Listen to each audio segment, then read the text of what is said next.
Peringatan, animasi ini dibuat dengan tujuan sharing pengalaman pribadi sang pengirim cerita. Dimohon untuk menghargai cerita tanpa menyudutkan beberapa pihak. Selamat menikmati. Baci. Sorry ya guys, gue ini lagi kesel banget nih. Kalau mau tahu kenapa, dengerin ya baik-baik. Kenalin, nama gue Arif. Gue adalah mahasiswa di salah satu kampus swasta di Jakarta. FYI, kampus ini emang notabenenya banyak anak-anak borju gitu. Gile, high class abis lah pokoknya. Gue dan sohib gue nih anak B aja.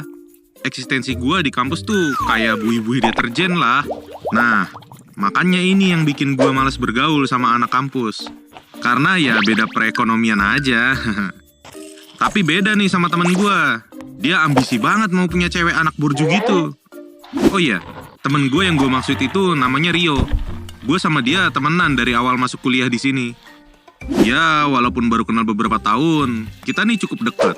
Bahkan, Rio juga udah deket banget sama keluarga gue. Ya, begitupun sebaliknya. Beberapa kali Rio deketin cewek di sini. Tapi ya berujung kandas sebelum pacaran. Katanya sih lagi-lagi masalahnya karena ekonominya nggak setara. Cewek high class tuh maunya ya sama yang high class juga. Jadi resikonya selalu zonk kalau nekat mepet. Sekarang gue sama Rio lagi ada di semester 7. Baru-baru masuk skripsian dan lagi banyak-banyaknya pengeluaran. Ya kalian tau lah ya kalau udah masuk semester akhir ada aja pengeluarannya.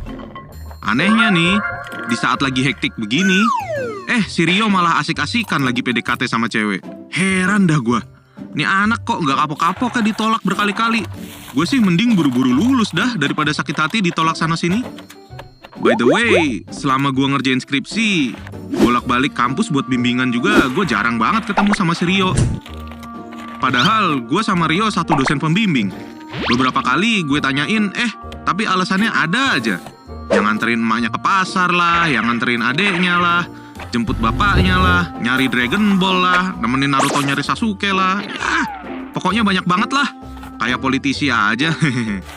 Aman kan ya? Aman? Aman lah. Firasat gue berkata nih anak pasti lagi deketin cewek. Dan ternyata bener aja dong. Gue gak sengaja lihat postingan Bella lagi liburan sama si Rio. Gile. Emang ambis banget tuh anak mau dapetin si Bella. FYI, Bella nih anak orang kaya gitu.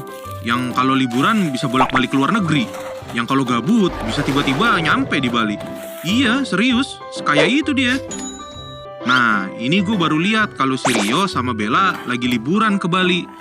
Nggak tahu dah tuh si Rio punya uang dari mana buat pergi ke sana. Ya, gue berpikir positif aja ya kan. Mungkin dia punya tabungan. Ya, pokoknya gue nggak terlalu mikirin lah, karena udah pusing mikirin skripsi juga gue. Rasanya seneng banget akhirnya gue berhasil juga ngelewatin suatu beban yang berat ini.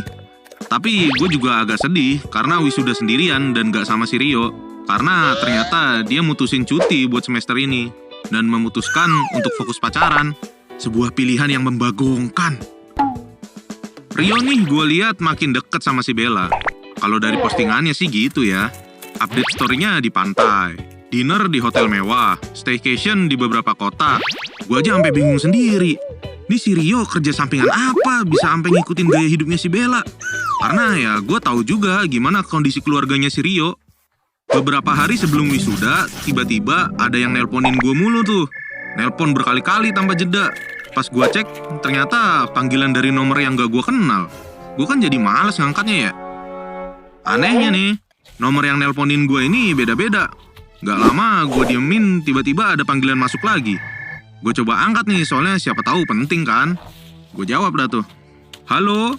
Terus dari sananya ngejawab juga. Halo, apa benar ini dengan Arif? Gue jawab lagi, iya bener mbak, ini dengan siapa ya? Dari sana ngejawab lagi, saya Siska dari Kredito. Nomor Anda didaftarkan untuk nomor darurat oleh Rio. Dan Rio memiliki penunggakan pembayaran. Total hutang dan bunganya ada sekitar 6 juta rupiah. Kira-kira apakah Anda bisa membantu membayar tunggakannya? Aje gile, 6 juta? Gue bayar wisuda aja udah ngos-ngosan ini. Ini lagi disuruh bayarin utang orang sampai 6 juta. Bener-bener kebangetan tuh orang. Gue kaget banget si Rio jadiin nomor gue jadi nomor darurat. Adek abang bukan, saudara bukan. Emang bener-bener dah tuh si Rio. Masih di keadaan emosi, tiba-tiba HP gue bunyi lagi tuh. Kali ini gue dapat WhatsApp. Lagi-lagi dari nomor yang gak gue kenal. Pas gue buka, isi pesannya makin bikin gue tambah emosi. Tak lain dan tak bukan adalah admin pinjaman online, nagih atas nama si Rio. Buset dah nih anak. Kenapa jadi kayak gue yang dikejar-kejar utang ya? Gue jadi ikut tertekan. Risih, gak nyaman. Sialan tuh anak. Saking gue keselnya nih, gue telepon dah tuh si Rio. Gue tanyain kenapa dia punya utang banyak ini. Sampai jadiin nomor gue sebagai nomor darurat. Halo Yo, ini dari tadi gue dihubungin pinjol. Lu ngapain dah jadi nomor gue sebagai nomor darurat? Utang lu juga banyak banget anjir. Dengan slownya dia jawab gini. Oh alah itu. Iya gue pinjem nomor lu dulu ya. Lu kan udah kayak saudara gue sendiri. Tenang aja nanti gue bayar kok utang gue. Gila ya. Bisa-bisanya dia jawab seslow itu. Gue aja deg-degan ditagih utang gini. Walaupun bukan gue yang utang. Hari demi hari gue lewatin bersama panggilan spam dari admin pinjol. Asli, tiap hari gue ditelepon. Dari gue bangun tidur sampai tengah malam gak bisa tidur gara-gara HP gue bunyi mulu. Bukan cuma ditelepon, tapi di WhatsApp juga. 99 plus chat gue isinya penagihan utang mulu. Ini gak bisa dibiarin terus ini. Gue coba telepon Rio, tapi ya gak pernah diangkat lagi. Akhirnya gue coba datengin rumahnya. Ternyata kata ibunya, si Rio tuh udah jarang pulang. Bahkan dia izin ke ibunya ikut ngekos bareng sama temennya supaya skripsinya gampang. Anjir dia berani banget bohong ke ibunya. Padahal jelas-jelas dia ngambil cuti kuliah. Aduh nih anak bikin gue pusing dah. Udah jadi beban temen, beban keluarga juga. Jujur gue rada gak tega kalau mau ceritain semuanya ke ibunya. Akhirnya ya gue coba keep up dan izin pulang. Udah 3 bulan berlalu. Ya gue masih bersama panggilan spam dan chat penagih hutang. Semua itu gak pernah gue gubris. Bahkan gue sampai pakai aplikasi yang bisa langsung blokir nomor biar gak keganggu. Tapi kali ini gue shock banget. Tiba-tiba nyokap gue nunjukin pesan masuk yang isinya juga penagihan utang atas nama si Rio. Wah ini sih makin gak bener ini. Masa iya nyokap gue juga didaftarin jadi panggilan darurat? Dan kali ini gak main-main. Si Rio minjem uang dengan nominal sampai 10 juta. Gue awalnya masih sabar nih. Tapi nomor nyokap gue juga didaftarin cuy. Ya gue gak bisa diem aja dong. Akhirnya gue mutusin buat bilang ke orang tuanya si Rio soal ini. Keesokan harinya, gue sama nyokap datanglah ke rumahnya si Rio. Pas banget ada kedua orang tuanya. Akhirnya dengan berat hati ya gue dan nyokap ceritain ini semua ke orang tuanya ke si Rio. Gue cerita kalau si Rio punya utang banyak dan jadiin nomor gue dan nomor nyokap gue sebagai nomor darurat. Gue juga cerita kalau si Rio tuh cuti dari kampus dan sering keluar kota sama pacarnya. Dengan rasa gak enak, gue liatin semua chatnya. Chat penagih hutang, sama liatin juga foto-foto si Rio yang liburan sama si Bella. Setelah lihat semuanya, ibunya tuh langsung nangis sejadi-jadinya.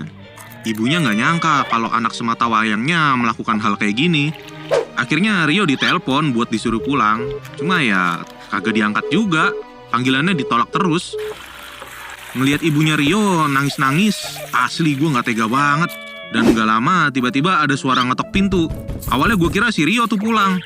Pas dibuka, ternyata itu si Pak Polisi yang nyari Rio juga. Anjir, kedua orang tua Rio makin panik dan lemes. Ternyata si Rio nih punya utang di mana-mana. Nominalnya juga banyak-banyak cuy. Sampai 35 juta. Wah anjir gila. Masih kuliah udah punya utang sebanyak itu. Buset dah. Karena susah dihubungi, akhirnya Rio masuk ODP.